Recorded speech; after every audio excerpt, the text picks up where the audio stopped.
Hello, my dear students. Welcome back to our GK session. So, students, do you know whose picture is this? This is Kalidas, and he is a famous, great, ancient India's Sanskrit writer and poet also. He was. Okay. See, this is image of Kalidas. So, some information about Kalidas. Kalidas was an ancient Indian literary person. There is a lack of information about her exact date of birth. He has probably been in the era of the 4th and 5th century. કે એ 4th અને 5th સેન્ચુરીમાં હતા. He had deeply read the two epics Ramayana Mahabharata and also other પુરાણ્સ કે એમણે deeply ખૂબ અંદરથી Ramayana and મહાભારતને reading કરેલું છે, એનું એમને ખૂબ જ નોલેજ હતું. And other Puranas. Kalidasa had deep knowledge of the Sanskrit language, જે સંસ્કૃત લેંગ્વેજનું ખૂબ જ ઊંડું જ્ઞાન હતું એમનામાં. Kalidasa name is mentioned in the Harshacharita of Bana Bhatta. He had married a princess, Vidyotma. The first literary work of Kalidas was a story named Malvika Agnimitram. Some of his other noble works are Meghadutt and Ritu Samhara. His death is still a mystery and a point to research on. કે એમની death કઈ રીતે થઈ એ હજુ કોઈને ખ્યાલ છે જ નહીં, અને એની ઉપર અત્યારે રિસર્ચ ચાલુ છે. See, this is our lesson number 2020. Title name is Kalidas. So let's some more information about Kalidas. Kalidas was a master poet and dramatist from India's ancient past. કે જે ઇન્ડિયામાં ભૂતકાળમાં કાલિદાસ એ મહાન એક ગ્રેટ પોએટ હતા એન્ડ ડ્રામાટિસ્ટ, એક નાટ્યકાર હતા. He is generally regarded as the finest writer in Sanskrit, કે સંસ્કૃતના એક મહાન રાઇટર હતા કે એના જેવા બીજા કોઈ જ હજુ સુધીમાં બન્યા નથી writer. We know very little about the life of Kalidasa. Details like when or where he lived, કે હાલમાં આપણને કાલિદાસની લાઈફ વિશે કંઈ જ વધારે ખબર નથી કે ક્યાં અને કેવી રીતે રહેતા હતા. Scholars believe that he lived in the 4th and 5th centuries during the time of King Chandragupta Vikramaditya. Scholars means જે રિસર્ચ કરતા હોય આના ઉપર, એનું એવું કહેવું છે રિસર્ચર્સનું કે એ 4th અને 5th સેન્ચુરીઝમાં એ ટાઈમિંગમાં એ કિંગ ચંદ્રગુપ્ત વિક્રમાદિત્યના ટાઈમમાં એ હતા. And the second capital of Gupta kings at that time was Ujjain in today's Madhya Pradesh. કે જે હાલનું મધ્યપ્રદેશ છે એ સેકન્ડ કેપિટલ હતું એ ચંદ્રગુપ્ત કિંગ્સ જે હતા એ લોકોનું, ત્યાં પણ એ રહેલા છે. કાલિદાસ પ્રોબેબલી લીવ્ડ ધેર ટુ, એટલે કદાચ એ ત્યાં પણ રહેલા હતા. The major works of Kalidas included 3 plays, 2 epics poems and 2 lyric poems. કાલિદાસે ઘણા બધા કહીએ તો પ્લેસ અને એન્ડ પોએમ્સ ને એવું બધું બનાવેલું લખેલું, બટ એમાંના ફેમસ એમના જે મેઇન છે 3 પ્લેસ હતા, 2 એપિક પોએમ્સ હતી અને 2 લિરિક પોએમ્સ હતી. Okay, However, we are not certain in what order these works were written. Kalidas is today remembered as a great genius of ancient India. કે કાલિદાસે કઈ રીતે લખ્યું, શું છે, એ એમની હિસ્ટ્રી કાંઈ જ કોઈને બહુ ખ્યાલ છે નહીં, જેના ઉપર હાલમાં રિસર્ચ ચાલે છે. સો કાલિદાસને આજે પણ આપણે એન્શિયન્ટ ઇન્ડિયાના એક ગ્રેટ મહાન હસ્તી તરીકે યાદ કરવામાં આવે છે.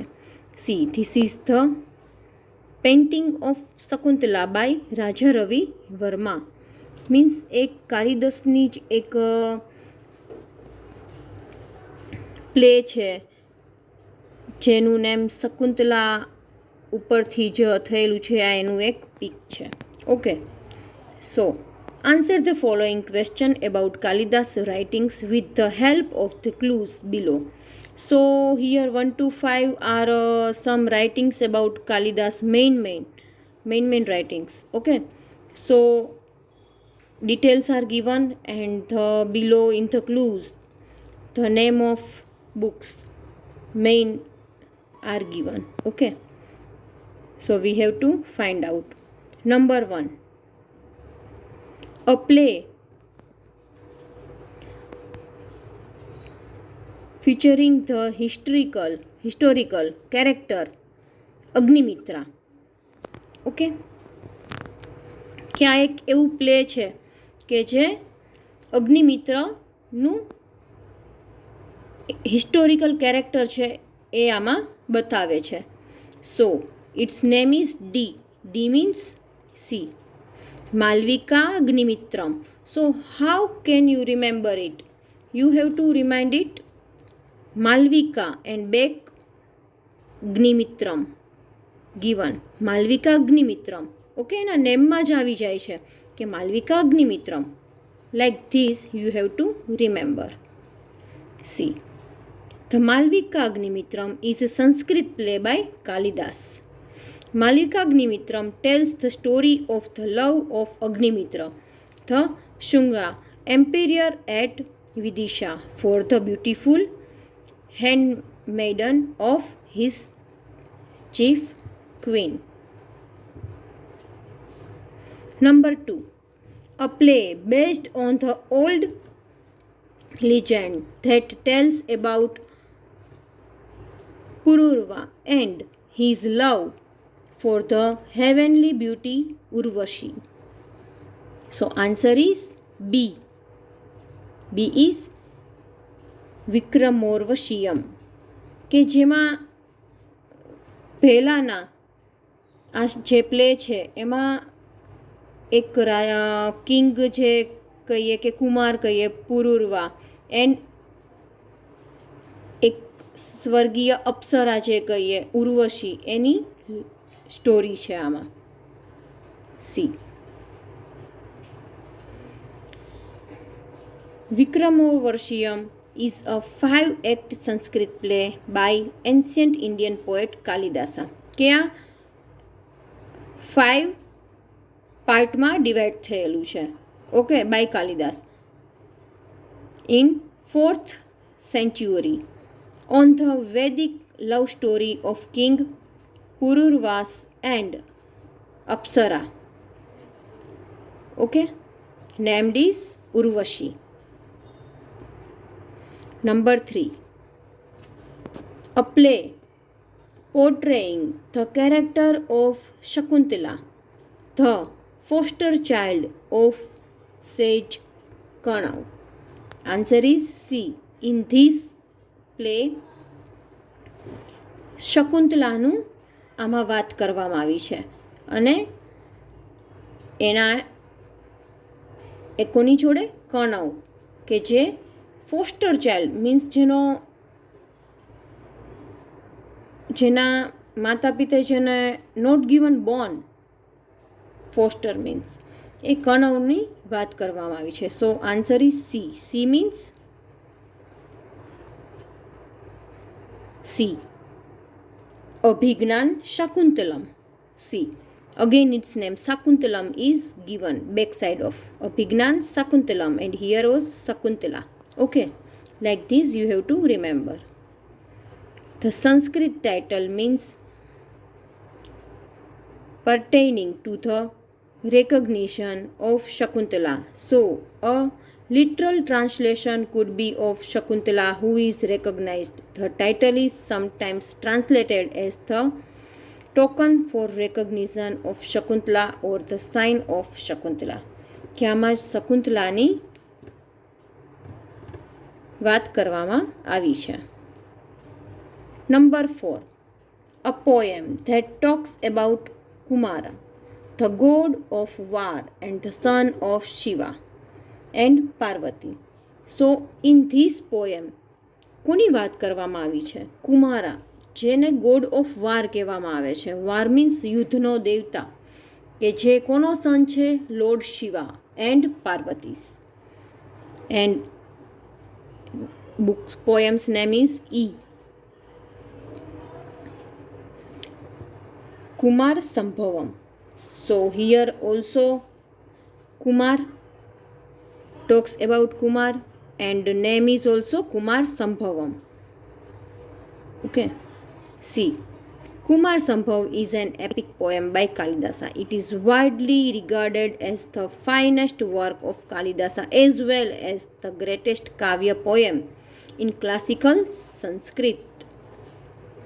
Last, a poem based on the dynasty to which Ram for the epic the Ramayana belonged. Dynasty means રાજવંશ, કે જેમાં રામની રામાયણની અંદરની જે કથા છે એની વાત કરવામાં આવી છે. અને રામને રઘુવંશી કહેવામાં આવ્યું છે કારણ કે એનું મેઇન રઘુનો વંશ છે. That's why. So answer is A, Raghuvansh. Okay. C, Raghuvansh is a Sanskrit mahakavya by the most celebrated Sanskrit poet Kalidasa. Though an